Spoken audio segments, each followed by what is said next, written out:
They fed inmates this, the most horrifying prison meals and abuse ever exposed. Subscribe. Like. Comment.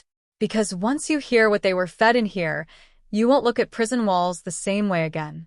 The sirens cut through the freezing dawn as squad cars skidded to a halt outside Blackwater Correctional Facility, a concrete fortress squatting on the edge of town. Floodlights snapped on, bleaching the yard in white.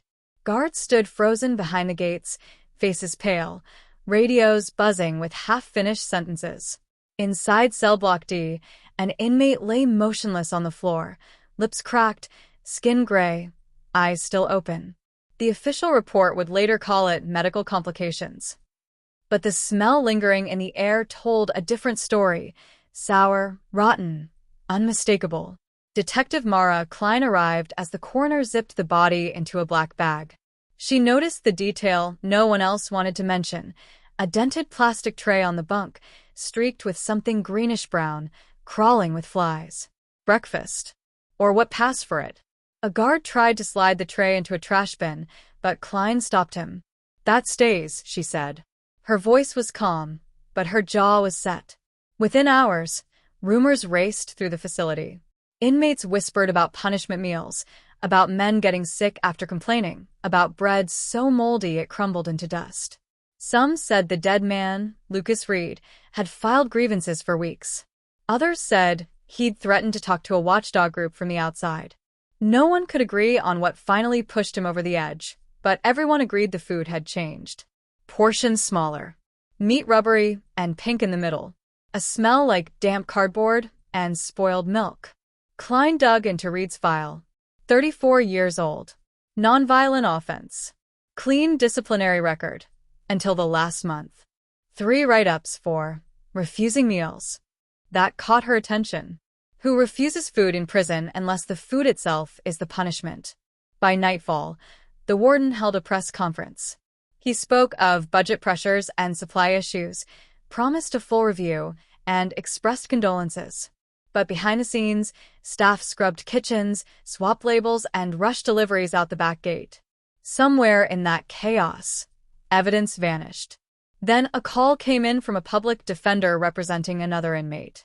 Her client had been hospitalized an hour earlier with severe dehydration and organ failure. Same block. Same meals. Before Klein could respond, a corrections officer quietly slipped her a folded inspection report, yellowed and unsigned.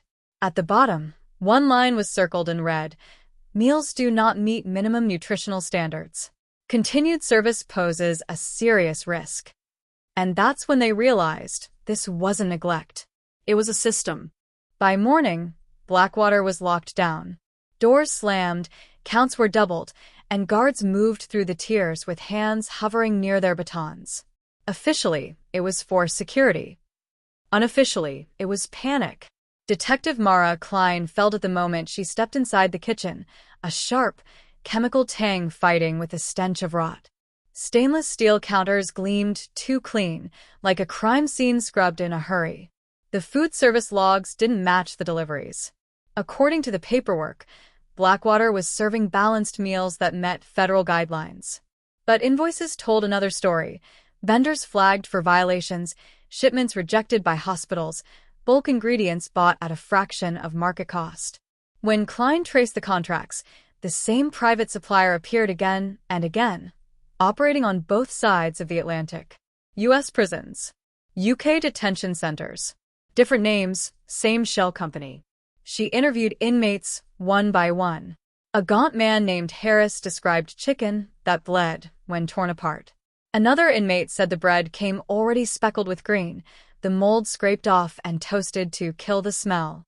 Complaints were answered with a choice: eat or be put on a disciplinary loaf, a dense gray brick of calories meant to sustain, not nourish. Men lost weight fast. Tempers snapped. Fights broke out over scraps. Then the intimidation started.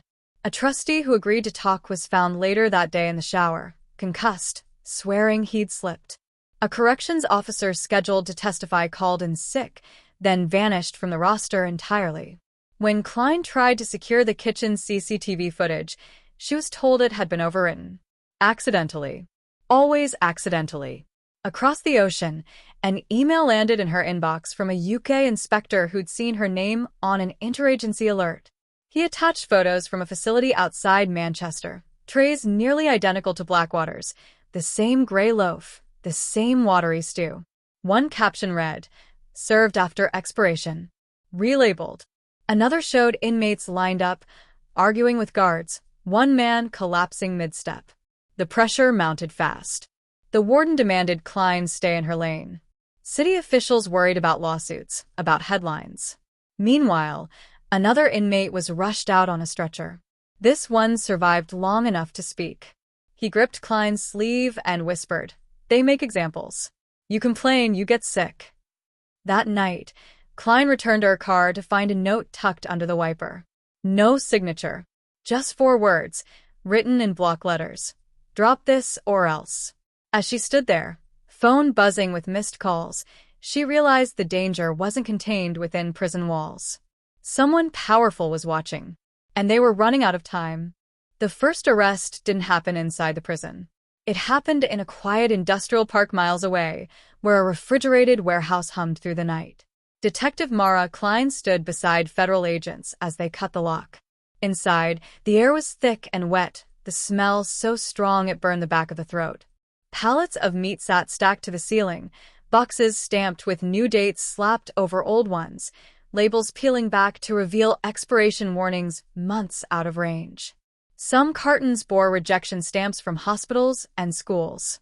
All of it was destined for prisons. The supplier's CEO, a man who liked to speak about efficiency and taxpayer savings, claimed ignorance. He blamed subcontractors, clerical errors, miscommunication. But his emails told another story. Cost-cutting targets. Penalty clauses for waste. Bonuses tied to how cheap meals could be produced per inmate, per day. Human bodies reduced to numbers on a spreadsheet. Back at Blackwater, fear boiled over. Word spread fast. Inmates banged on doors, shouting for medical attention. Guards tightened their lines. When a fire alarm tripped during evening count, chaos erupted. Smoke filled the corridor, inmates coughing, alarms screaming.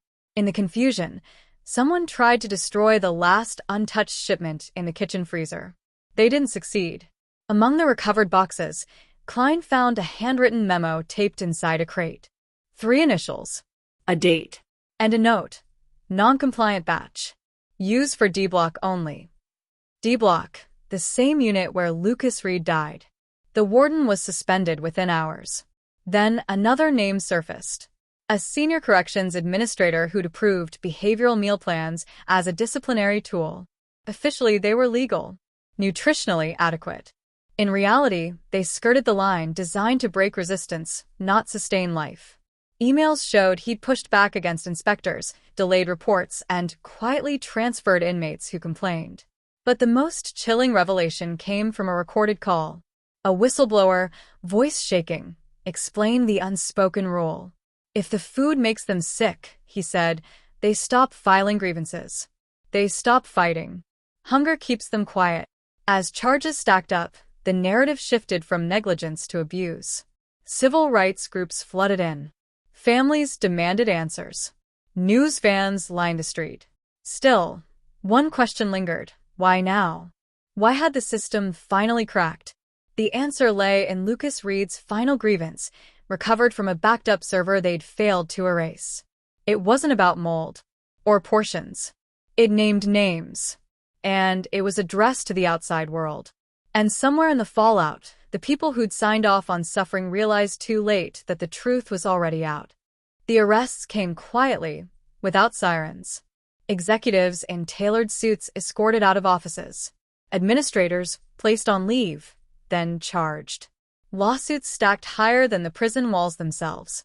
Blackwater became a symbol, named in headlines across the U.S. and echoed by investigations in the U.K. Inspectors finally released reports that had been buried for years, confirming what inmates had said all along. The meals were unsafe, nutritionally inadequate, and used deliberately as punishment. Detective Mara Klein stood in the empty D-Block weeks later, the tears stripped bare.